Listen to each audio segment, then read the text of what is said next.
एसगच 536 precis लिया से मुलाकात।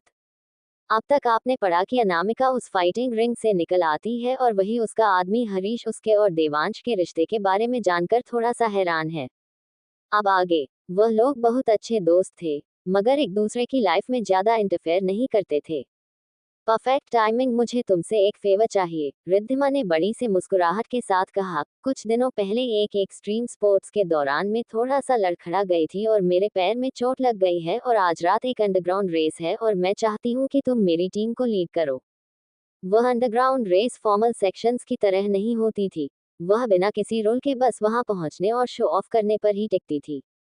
अगर हम जीत गए तो हमारी टीम को सामने वाली टीम ट्रैक देने वाली है। वह ट्रैक बहुत ही कीमती था और एक राइवल रेसिंग टीम के पास था जो रेसिंग के लिए ही बेलोरिया में जानी जाती थी। उन्होंने सबके सामने डिक्लेयर किया था कि कोई भी ऐसा नहीं है बेलोरिया में जो उन्हें हरा सके और प्रॉमिस किया था कि अगर वह लोग वह हार जाते हैं या फिर उनकी बात को रोन प्रूफ किया जाता है तो वह लोग वह ट्रैक उसे दे देंगे। उनके चले गए को कई टीम्स ने एक्सेप्ट किया और उनके साथ कंपटीशन करने की कोशिश की, मगर बिना किसी एक्सेप्शन के सारे चैलेंजर्स बहुत बुरी तरह हारे थे। सिर्फ रिद्धिमा की ही टीम कॉन्फिडेंट थी कि वह लोग जीती जाएंगे, लेकिन जब तक उसके साथ वह हादसा नहीं हुआ था तब तक वह अभी भी रेस करने के बारे में सोच रही थी। मगर उसके राइट पैर में ही चोट लग गई थी जिसकी वजह से वह गैस पेडल और ब्रेक्स पर पैर नहीं रख सकती थी और ना ही ठीक से रेस कर सकती थी। क्या तुम्हारी चोट सीरियस है? अनामिका ने चिंता में पूछा, और जो इमरजेंसी मेडिसिन मैंने छोड़ी थी वह काम आई था। थैंक गॉड कि तुम पिछली बार वह खजाना मेरे लिए छोड़ गई थी। फैमिली डॉक्टर ने कहा कि तुम्हारा वह मेडिसिन तो उनके वाले से भी बेहतर है और उसे एक हफ्ते इस्तेमाल करने के बाद ही मैं ठीक हो जाऊंगी। और दूसरी टीम कितनी अच्छी है? अनामिका ने आगे पूछा। वह लोग ये चैलेंज दे सके इस लायक है। रिद्धिमा के स्टेटमेंट का मतलब था कि वह सामने वाला चैलेंजर काफी ताकतवर है। ओके, इसके बाद मैं तुमसे मिलने आऊंगी। ग्रेट, मैं घर पर हमारी जीत सेलिब्रेट करने के लिए खाना तैयार रखूंगी। हम रेस ट्रैक मिलने की खुशी एक साथ सेलिब्रेट करेंगे, रिद्धिमा ने कहा और वह बहुत ही ज्यादा खुश थी। उसकी एक वीडियो कॉन्फ्रेंस मीटिंग थी आज रात, इसलिए वह रेस देखने भी नहीं जा सकती थी। मेरी टीम वही भी होगी तुम्हारी मदद के लिए और तुम्हें चीयर करने के लिए। उन्हें सब कुछ पता है, तुम्हें बस जाकर नॉर्मली खेलना है, रिद्धिमा ने आगे कहा। दूसरी तरफ वाले इंसान बहुत ही ज्यादा बकवास करते हैं, अगर तुम उन्हें बर्दाश्त ना कर पाओ तो उनका मुंह तोड़ने में एक बार भी मत हिचकिचाना। अगर तुम्हें जरूरत पड़े तो, और अगर चीज गलत हो गई तो मैं हूं तुम्हारे साथ। आफ्टर ऑल आहूजा परिवार इस सर्कल्स में काफी अच्छा कनेक्शंस रखना था और वही उसकी बात सुनकर अनामिका ने हंसते हुए कहा, मैं इतनी आसानी से गुस्सा नहीं होती, तुम्हें पता है। लेकिन अगर वह उन लोगों को सबक सिखाना जरूरी हो गया तो वह उन्हें सबक सिखाने में एक बार भी नहीं हिचकिचाएगी। उससे अच्छे से बात करने के बाद अनामिका ने नोटिस किया कि थोड़ी देर पहले हरीश ने भी उसे ढेर सारे मैसेज भेजे हैं। बॉस, हमने ओरिजिनली उन्हें 30 मिलियन का ऑफर दिया था उस आइलैंड के लिए और वह लोग मान भी गए थे, लेकिन अब वह लोग पीछे हट रहे हैं और कह रहे हैं कि उन्हें सोचने के लिए टाइम चाहिए। क्या आपको लगता है कि प्राइस बहुत कम है? 30 मिलियन कम है? वह क्लियरली हमारे साथ खेल रहे हैं। हरीश काफी ज्यादा चिढ़ा हुआ था। तो अनामिका ने स्ट्रेट पॉइंट पर आते हुए कहा, उन्हें सचमुच क्या चाहिए? उन्होंने कहा कि बिना 50 मिलियन के वह लोग इस बारे में सोचेंगे भी नहीं, क्योंकि वह आइलैंड उनके बॉस का प्राइड और खुशी है। एक विड वाला आइलैंड, उनकी प्राइड और खुशी। अनामिका कोल्डली मुस्कुराए। अगर उन्हें सचमुच मेडिसिन की समझ होती और उन्हें उन मेडिकल मटेरियल्स की वैल्यू पता होती तो वह लोग नेचुरली इस जगह का अच्छे से ख्याल रखते। मगर हरीश ने इंक्वायरी की थी और उन्हें पता चला था कि जब से किसी न्यू आइलैंड को खरीदा है उसे भगवान के भरोसे अकेले छोड़ दिया गया है और कोई भी वहां नहीं रहता है। ऐसी जगह किसी के प्राइड या खुशी कैसे हो सकती है? 40 मिलियन टॉप। अगर वह लोग चाहे तो देना, वरना छोड़ दो। ऑलराइट, मैं उनसे फिर बात करता हूँ, हरीश ने कहा और कुछ और याद आया तो उसने पूछा, बॉस क्या आप लास्ट नाइट ठीक थी? उन लोगों ने आपके होटल को ढूंढा तो नहीं ना? वह लोग नहीं आए? अच्छा। हरीश पूरी रात बहुत ही परेशान था और उसे कई सारे बुरे बुरे सपने भी आ रहे थे, और जब उसने सुना कि उसकी बॉस ठीक है तो फाइनली उसने एक राहत की सांस ली। मुझे यहाँ से थोड़ी देर में प्रिंसेस कैसल के लिए निकलना है, इसलिए तुम्हें मुझे फॉलो करने की जरूरत नहीं है। रॉयल गॉड्स बहुत ही ज्यादा स्ट्रीट और रूल्स के पक्के होते हैं और वह लोग किसी को ऐसे ही महल में एंटर नहीं करने देंगे। यहाँ तक कि उसे प्रिंसेस ने पर्सनली बुलाया है, मगर फिर भी उसे कहीं सिक्योरिटी चेक से होकर गुजरना होगा और हरीश बस उसका एक आदमी है। इसलिए वह उन गेट से होकर नहीं गुजर सकता। श्योर, अगर आपको किसी भी चीज की जरूरत हो मुझे कॉल कीजिएगा। ओके। वहीं दूसरी तरफ जहां देवांश उठा उसे बहुत सारी एंट्री मैसेज मिले। उसे लगा कि यह सब अनामिका की तरफ से है, मगर जैसे उसने भेजने वाला का नाम चेक किया उसके चेहरा उतर गया। वह सारे वॉइस मैसेजेस उसके ट्रबल मेकिंग दोस्त तन्मय बिजलानी की तरफ से थे। देवांश, मुझे न्यूज़ मिल गई है। मुझे लगता है कि मुझे एक गर्लफ्रेंड मिलने वाली है। मैंने कल एक लड़की को देखा, वह मास्क पहने हुई थी मगर वह ब्राइट क्लियर आंखें, उसकी मेमोराइजिंग ऑरा, मुझे तो कभी लव एट फर्स्ट साइट पर भरोसा ही नहीं था, मगर लास्ट नाइट में कसम खाता हूँ कि उसे देखकर मेरे दिल ने एक धड़कन छोड़ दी थी। ये सुनकर देवांश स्पीचलेस हो गया। मैंने ऑलरेडी अपने लोगों को भेज दिया उसके बारे में पता लगाने के लिए, कुछ दिनों में मुझे पता चल जाएगा। देवांश, तुमने नहीं कहा था कि तुम अपनी फियांसे को हमसे इंट्रोड्यूस करवाना चाहते हो? मैं भी उसे अपने साथ लेकर आऊंगा। मैं शर्त लगा सकता हूँ जैसे ही तू उसे देखोगे शायद तुम अपनी फियांसे को भी छोड़ दे। वह बहुत खूबसूरत है, उसका ग्रेस एक अलग ही है, मगर मैं एक बात पहले क्लियर कर देता हूँ, मैंने उसे पहले देखा है, इसलिए वह सिर्फ मेरी है। देवांश ने उसकी बाकी बातें नहीं सुनी और काफी फ्लैट टोन में कहा, कल रात ज्यादा पी ली थी। अभी तक नशा उतरा नहीं है तुम्हारा? अरे ये सच है। देवांश को हैरानी तब हुई जब उसने उसकी बात पर गुस्सा होने की वजह एक्साइटेड होकर जवाब दिया, तुम्हें कोई आइडिया नहीं है कि कल रात मैंने क्या सिर्फ अपनी आंखों के सामने देखा। वह कितनी खूबसूरत थी और कितनी काइंड हार्टेड।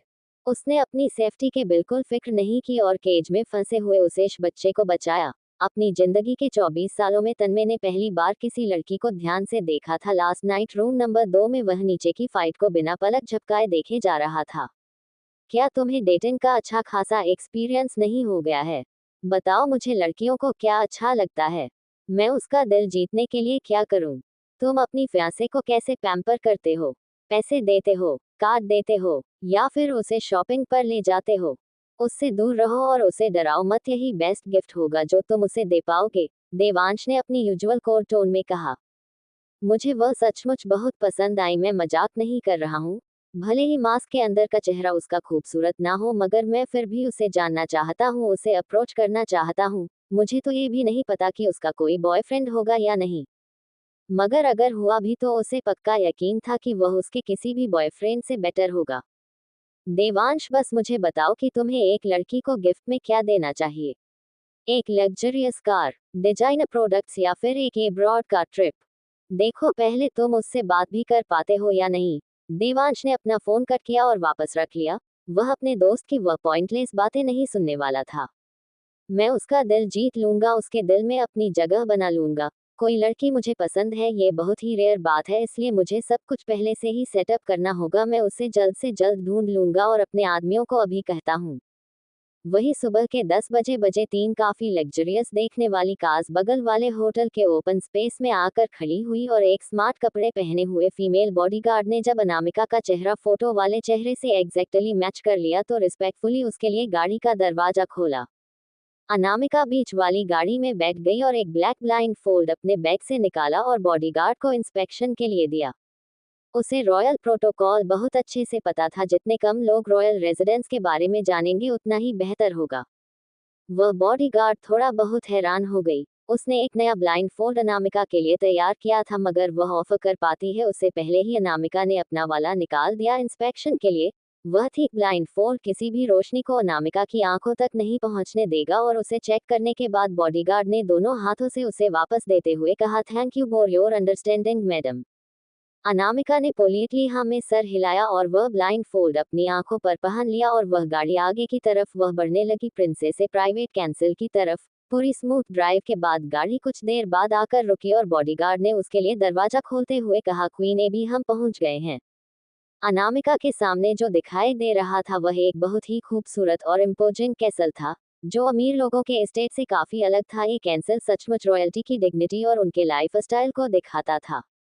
ये रॉयल प्रॉपर्टीज की कई कैसल उसमें से एक था और प्रिंसेस लिया को यह उनके 18 जन्मदिन पर गिफ्ट मिला था और बड़े होने के बाद से ही वह यही अकेले रहती थी। अकेले इसलिए क्योंकि बाकी रॉयल फैमिली के मेंबर्स के पास भी अपने अपने महल और कैसल थे और वह लोग नॉर्मली एक साथ नहीं रहते थे। लेकिन उनके अलावा वहां पर और कई सारी फीमेल बॉडीगार्ड थी जो कॉम्बैट और शूटिंग में बहुत ही ज्यादा माहिर थी और कई सारे सिक्योरिटी गार्ड्स भी अंदर और बाहर उनकी पर्सनल और प्रॉपर्टी सेफ्टी के लिए। अनामिका के वहां आते ही कई सिक्योरिटी गार्ड का अटेंशन उसकी तरफ चला गया। उन लोगों ने एक दूसरे की तरफ देखा और उसे देखते हुए अपने ईयरपीस में कुछ बताया। वह डिजाइनर है जिसे प्रिंसेस ने खुद इनवाइट किया था। फीमेल बॉडीगार्ड ने सिक्योरिटी गार्ड से कम्युनिकेट किया तो सिक्योरिटी गार्ड ने हाँ में सर हिलाया और अंदर प्रिंसेस के बटलर को कॉल किया कंफर्म करने के लिए। और फिर अनामिका को 3 सिक्योरिटी चेक से होकर गुजरना पड़ा और 3 आइडेंटिटी डोर से। उसके बाद वह कैंसल के ग्रैंड एंट्रेंस में एंटर कर पाई। सर्दियों को मौसम था इसलिए जमीन और पेड़ों पर बर्फ की एक मोटी परत बिछी हुई थी और वह काफी खूबसूरत वाइट नजर दे रही थी। अनामिका को एक फ्लैशी लिविंग रूम में ले जाया गया जो काफी टेस्टफुल और लव इस तरीके से डेकोरेट किया गया था। ना सिर्फ आर्टिस्टिक था बल्कि हर एक डिटेल एक अलग एलिगेंस और चार्म दिखाई थी और हर एक आइटम वहां पर चूज करके ओनर के स्टेटस के हिसाब से सेट किया गया था।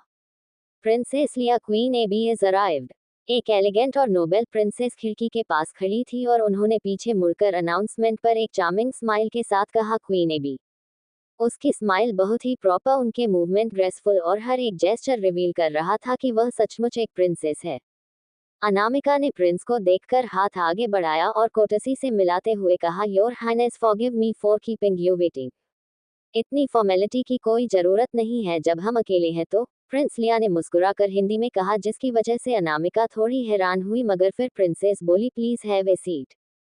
ठीक उसी वक्त सर्वेंट काफी अच्छी दिखने वाली पेस्ट्रीज और चाय वहां लेकर आया जिसे बॉडीगार्ड ने खाने से पहले चेक किया और जब कंफर्म हो गया कि उसमें कोई प्रॉब्लम नहीं है तब लाकर प्रिंसेस के सामने रखा गया। You may leave us I want to have a private ward की क्वीन एबी। भले ही प्रिंसेस के ऑर्डर पर वह सारी फीमेल बॉडीगार्ड से रिस्पेक्टफुली पीछे हट गई मगर अनामिका ने देखा कि वह लोग ईयरपीस में एक दूसरे से बात कर रहे हैं और फिर उन्होंने दरवाजा बंद कर दिया और शायद आगे की सिक्योरिटी को भी सिग्नल दे दिया कि पैरामीटर में सिक्योरिटी बढ़ा दी जाए ताकि प्रिंसेस की सेफ्टी की गारंटी हो। क्वीन एबी मुझे आपके डिजाइन्स बहुत ही ज्यादा पसंद आते हैं और आपकी फिलोसफी भी, आप बहुत ही ज्यादा टैलेंटेड है। हर एक पीस जो आप क्रिएट करती हैं वह बहुत ही खूबसूरत होता है। प्रिंस लिया ने काफी एलिगेंस के साथ मुस्कुरा कर कहा।